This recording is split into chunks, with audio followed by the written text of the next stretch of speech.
सास जैसा पति। कई औरतों की ख्वाहिश होती है कि वो सिर्फ अपने पति के साथ रहे, क्योंकि सास की झिक झिक किसे पसंद है। एकता की सास साथ नहीं रहती, सिर्फ पति और वो। लेकिन क्या है एकता की जिंदगी बिना सास के? देखिए। अरे, अरे एकता, क्या है? रोज लेट उठती हो। कभी तो वक्त पर उठा करो। हाँ लेकिन उठना क्यों है वक्त पर? 8 बजे तो उठ जाती हूँ मैं। देखो एकता, ये नहीं चलेगा। सुबह 6 बजे उठा करो। खाने में थोड़ी वैरायटी बनाओ और घर को साफ सुथरा रखो ना। अरे अरे अरे, जो मुंह में आ रहा है बोले जा रहे हो। क्या मेरा घर गंदा रहता है? कितना साफ रखती हूँ। खाने में भी हमेशा मैंने अच्छी चीजें बनाई हैं। अब फिर ये 6 बजे उठने की जिद क्यों? देखो, मैं नहीं जानता। बस 7 बजे तक घर के मंदिर में दिया जल जाना चाहिए। एकता बेचारी करती भी क्या, पति की बात माननी भी तो जरूरी होती है। एक दिन एकता सुबह पूजा करके पति को प्रसाद देने कमरे में जाती है, तो पति अपनी माँ से फोन पर बात कर रहा है। हाँ माँ, मैंने तो साफ बोल दिया। सुबह 6 बजे उठना है, नहा कर ही किचन में जाना है और 7 बजे तक मंदिर में दिया जल जाना चाहिए। आ रही होगी चाय लेकर। चलिए मैं रखता हूँ माँ, बाय। बेचारी एकता ने पति का ये रूप तो सोचा ही नहीं था। वो पति से कहती है, सुनिए, अब सारा काम हो चुका है घर पर, क्या करूं? मुझे कुछ देर के लिए मेरी सहेली सौम्या उसके घर छोड़ दीजिए। अरे कैसी बात करती हो कि घर पर कुछ काम करने को नहीं है? होली आ रही है, बाजार से आलू ले आओ, पापड़ बनाओ, नमकीन बनाओ, दही बड़े बनाओ। सब कुछ आज ही बनाना है? अरे अब मन कर रहा है कि सहेली के घर जाऊं तो जाऊंगी ना मैं। आप नहीं ले जाएंगे तो कैब से चली जाऊंगी। अरे अरे, ये क्या बात होती है? चलो ले जाता हूँ तुम्हें। तैयार हो जाओ जल्दी से। कैब की धमकी तो ऐसे दे रही हो जैसे माँ ने दरवाजे में कैब खड़ी कर रखी हो, विथ ड्राइवर। बढ़िया आई कैब वाली। हाय रे एकता की किस्मत। वो सोचती है कि सास साथ नहीं है, लेकिन पति के हाव भाव किसी अक्कड़ू सास से कम ही नहीं है। पति एकता को सहेली के घर छोड़कर कहता है, अच्छा सुनो, वक्त पर घर चली जाना और शाम को गर्मा गर्म पुलाव खाऊंगा मैं। बनाकर पहले ही मत रख देना। और हाँ, रायता भी बना लेना। हाँ जी हाँ, फिलहाल क्या मैं अंदर जा सकती हूँ? नाश्ता पेट भर करा दिया, दोपहर का खाना भी पैक कर दिया। पहले जो खाया है उसे तो पचा लो, दिन का खा लो, अभी से रात के खाने की चिंता में बाल न जल जाए कहीं।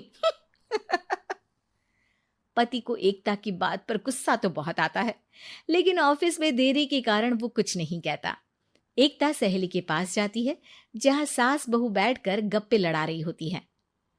हाय सौम्या। नमस्ते आंटी जी। अरे वाह एकता बेटा, बड़े समय बाद देखी, कैसी हो? अच्छी हूँ आंटी जी। घर का सारा काम हो गया था, बोर हो रही थी, सोचा सौम्या से मिलती चलूं। हाँ हाँ बच्चों, तुम लोग बैठकर गप्पे लड़ाओ। मैं तुम लोगों के लिए नाश्ते पानी का इंतजाम करती हूँ। सास ये बोलकर किचन में चली जाती है। अरे एकता, कैसे आना हुआ? थोड़ी परेशान सी भी लग रही है, सब ठीक तो है ना? अरे यार, कहाँ ठीक हूँ। ना सोने मिलता है, ना अपने मन का कोई काम करने मिलता है।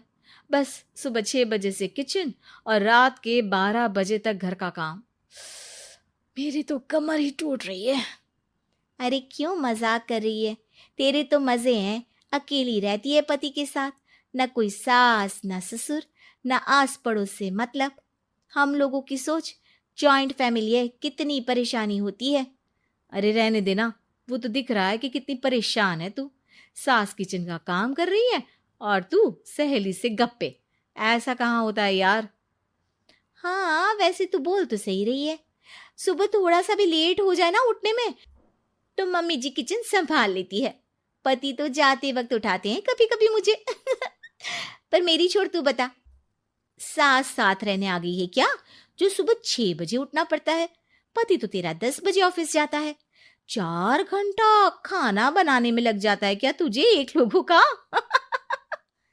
अरे रहने देना यार, मेरा तो पति ही सास से कम नहीं है। सारा दिन का ड्रामा। अरे बातें सुनाना, बोलियां बोलना, कोसना, क्या क्या नहीं आता है उसे। यार मैं तो हैरान होती हूँ कभी कभी कि ये सास की आत्मा तो नहीं आ जाती ना इसमें। अरे परेशान हो चुकी हूँ। इतना ही नहीं, वो तो अपनी माँ से मेरी चुगली भी करता है। समझ गई। मतलब तेरे पति की गाड़ी चल यहाँ रही है, लेकिन रिमोट तेरी सास के पास ही है। अरे अब जो समझ, रिमोट है या कंट्रोल है, बस मेरा तो मुश्किल हो रहा है यहाँ रहना। सोच रही हूँ 2-4 महीने के लिए मायके चली जाऊं। क्या करेगी? 2-4-10 महीने बाद तो आना ही है ना यहाँ पर। तो क्या करूं, तलाक दे दूं क्या? अरे ये कोई सोल्यूशन नहीं है। तू अपने पति को सुधार भी तो सकती है। कैसे कैसे सुधारूं? सौम्या उसके कान में कुछ कहती है, जिसे सुन एकता खुश हो जाती है। अगले रोज, हाय रे, मेरी तो टांगे ही नहीं चल रही है। हाय हाय हाय, बहुत दर्द हो रहा है भगवान। अरे क्या हुआ एकता, रुको मैं माँ से पूछता हूँ। लेकिन पति जैसे ही माँ से बात करके एकता के पास आता है। क्या नौटंकी है ये, क्यों रो रही हो? अरे कोशिश करो ना उठने की। ये काम से बचने के लिए जो नाटक है ना, बंद कर दो, वरना माँ आ जाएगी यहाँ पर। एकता की तो मानो मन मुराद पूरी हो गई। अरे हाँ हाँ, तो बुला लो ना उन्हें, जल्दी से बुला लो। मैं 4-5 दिनों के लिए आराम करना चाहती हूँ, चल तो सकती नहीं हूँ। खाना पीना कैसे होगा? अब क्या था, सासू माँ आ जाती है एकता के घर। सासू माँ, मुझे ये हमेशा बताते हैं कि आप कितनी हार्ड वर्किंग है। बस अब अगले 15 दिनों तक मैं आपको देखूंगी और आपकी जैसी ही बनूंगी। ये बता रहे थे कि आप 5 बजे सुबह उठ जाती हैं और अरे बेटा, कुछ ज्यादा ही नहीं बता दिया तूने। अब नहीं माँ, मैं चाहता हूं कि ये आपकी तरह तौर तरीके सीखे, जैसा आप मुझे बताती है ना। मैं तो हमेशा हॉस्टल में रहा, कभी देखा भी नहीं आपको, लेकिन मैं चाहता हूं कि एकता पूरी आपकी कॉपी बने, घर गृहस्थी आप ही की तरह संभाले। हैं? हाँ हाँ। तो अब माँ जी यही है, तो क्यों ना कल से शुरू। लेकिन अगले दिन सास 9 बजे सोकर उठती है। बेचारा बेटा बाहर से खाना मंगा कर खाता है। शाम को घर आता है तो सारा घर बिखरा रहता है। अरे माँ, ये घर इतना बिखरा क्यों है? अरे वो बेटा, आज वक्त ही नहीं मिला किचन से। सुबह का नाश्ता, दिन का खाना, अब रात को तो मेरा मन ही नहीं है कुछ बनाने का, तो बाहर से ही ले आ, या दिन का जो खाना बचा है ना वही खा लेना। ओ माँ, इससे अच्छा तो एकता कर रखती है।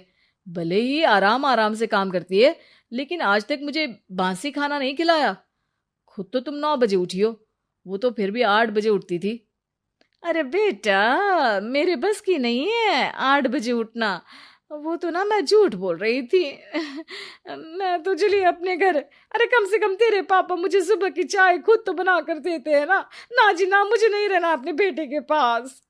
ये बोलकर सासू माँ चली जाती है अपने घर और एकता की लाइफ फिर से सेट हो जाती है बहुत अच्छी तरह।